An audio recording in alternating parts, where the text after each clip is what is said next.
Hello guys, what's up? This is Kiki. Today we wanna watch animation. It says 日本に旅行してきたよ. I traveled to Japan. Let's give a shot since I'm Japanese. I'm curious about it. Let's give a shot.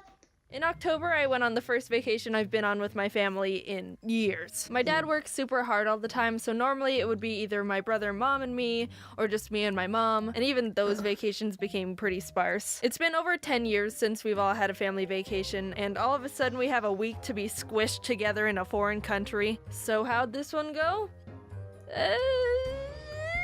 Day 1. We arrived at the Tokyo airport after a nice and easy 11-hour flight and got off the plane like, wow, I can't believe we finally made it. We've been planning and looking forward to this trip for almost a year, and it's finally happening.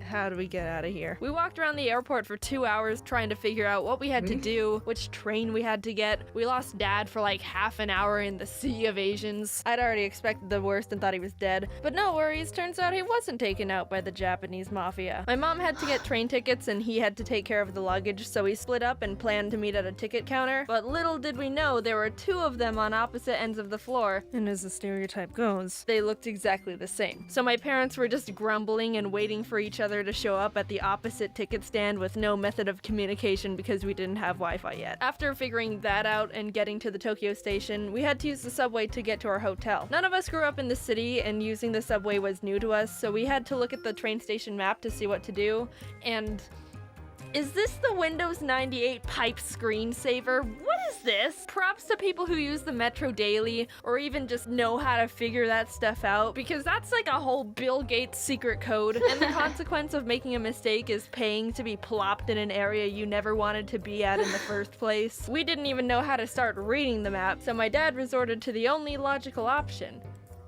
Do you speak English? Do you speak English? Konnichiwa.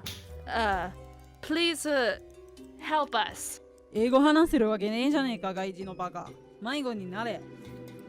A good 90% of the time we were lost and not knowing where to go, so my dad would keep walking up to random Japanese people and trying to communicate with them in English, even though we were in a country that doesn't speak English. And when they obviously wouldn't understand, he would just try to say it all again, but slower, like that was gonna make a difference. But we found a guy named Paul who helped us out. Thank you, Paul. Konnichiwa. Japan is super different from the States. I didn't really know what to expect, but my mom and I were super hyped after experiencing and learning about the culture. Dad and Jax, not so much, but they liked the food. So here's what happened. First morning, woke up early to do a Tokyo bus tour. This time, after our best friend Paul taught us the ropes, we were experts at navigating the subway.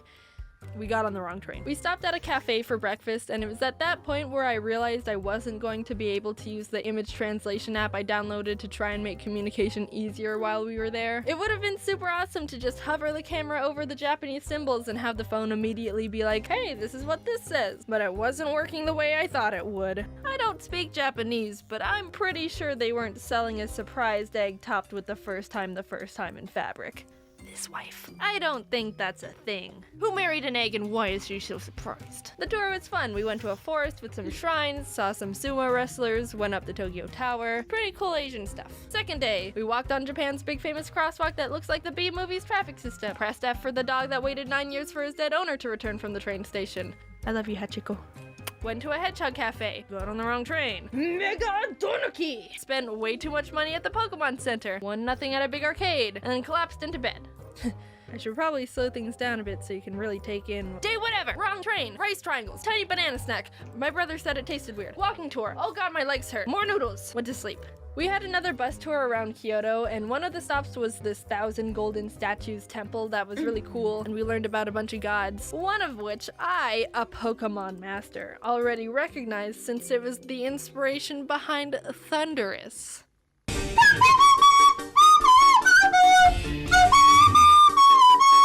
Another one of the stops on the bus tour was this temple called Kiyomizu-dera.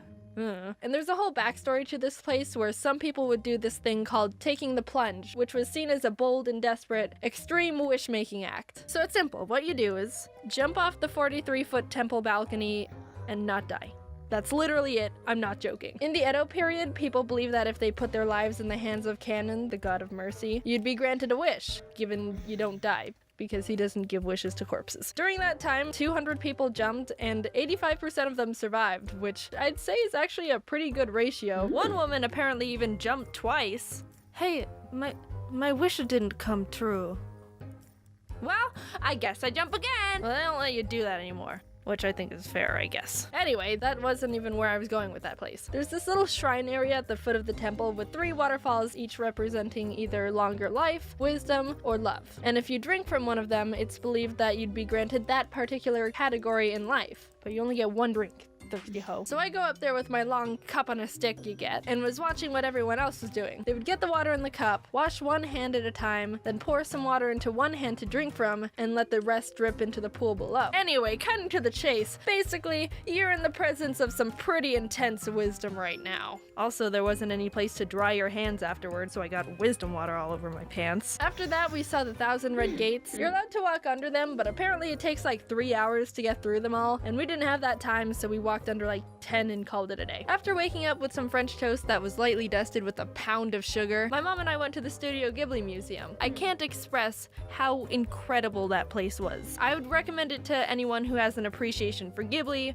or animation, or art, or anything. I'd show you how mesmerizing it is in there, but there's no filming or photos allowed inside, so no spoilers here. I'm a child of the law. But I did snag this picture of the kids' play area because I thought it was adorable, and sometimes you just gotta break the rules when it's important, okay? We went to a conveyor belt sushi place, and Mom had never been to one before, so she got overwhelmed and just immediately grabbed like 5 random things. I've been to one once before, but my skills aren't anywhere near coordinated, so when I tried to put the wasabi bowl back, I ended up clogging a bunch of plates and ruining a section of the sushi harmony and just being really obnoxious, and I felt really bad. The next day we almost got on the wrong train.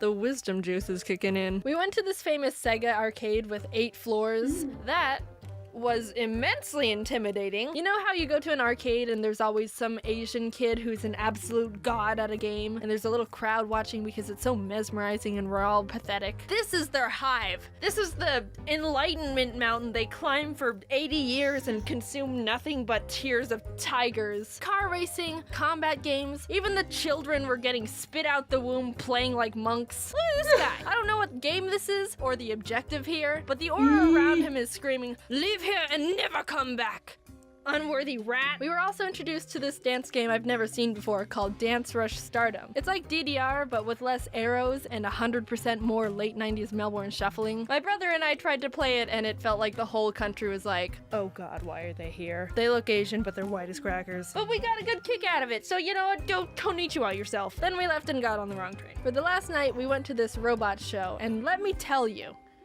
this place was insane. So the main attractions of the place are these giant flashy robots and stuff. But I gotta talk about these drinks and light bulbs they were selling. They were crazy with all their blinking colors and such. It was like a little rave in a cup. Like, dude, who comes up with this stuff? Benjamin Franklin wishes he did, I'll tell you that. You got to choose from like 4 drink choices, but most of them were alcohol, so I got this peach juice instead. I'm legally allowed to drink now, but I'm not the biggest fan, and who knows how outrageous the drink would have looked if I was a bit tipsy. Anyway, definitely one of the most insane things I saw there for sure. Top of the list of the entire show, nothing compares to the little light bulb. Japan was so much fun, and it's become one of my favorite memories with my family. But the thing is, when I started this script, I wanted to briefly mention what we did so I could talk about how much trouble I had getting back home, because that was a whole situation of classic Jaden I thought you would enjoy. But here I am on page 4 of the script, and I haven't been able to talk about anything. I don't like breaking stories into different parts, but we're not animating a 20-minute video. I'd rather put my hands in the life of canon.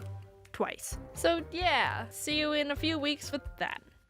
Hey, thanks for watching. So a bunch has happened since the last video. YouTube Rewind was posted, so that's cool. Well, that was interesting. That was so much fun, so accurate, and also a little bit exaggeration, I would say, but it was so accurate and then fun. Yeah, please visit Japan. That's how it is. Yeah, the mapping in Tokyo City is like, I don't even understand. Food is great as usual. And then I'm not from Tokyo, so like there are many places that I've never been to. Like Sega is famous, I've never been there. Robot club thing, I've never been there. I left Japan when I was underage, so yeah, it's interesting, right? And I think they went to Kyoto area too. Those are two famous area, Tokyo, Kyoto, and Osaka. And yes, sometimes I helped foreigners in Japan since I was able to speak some English. I don't know how many Japanese actually can speak English, but I think they're pretty friendly. But the thing is, on the train, staff, they talk in English. They make an announcement in English, but it's so Japanese English, and then like nobody gonna be able to understand your Japanese English. That's like a common thing we've heard. Well, thanks for watching. See you in the next video. Bye bye. Thank you for watching my video. If you like this video, please click the like button below and subscribe to my channel. Bye bye.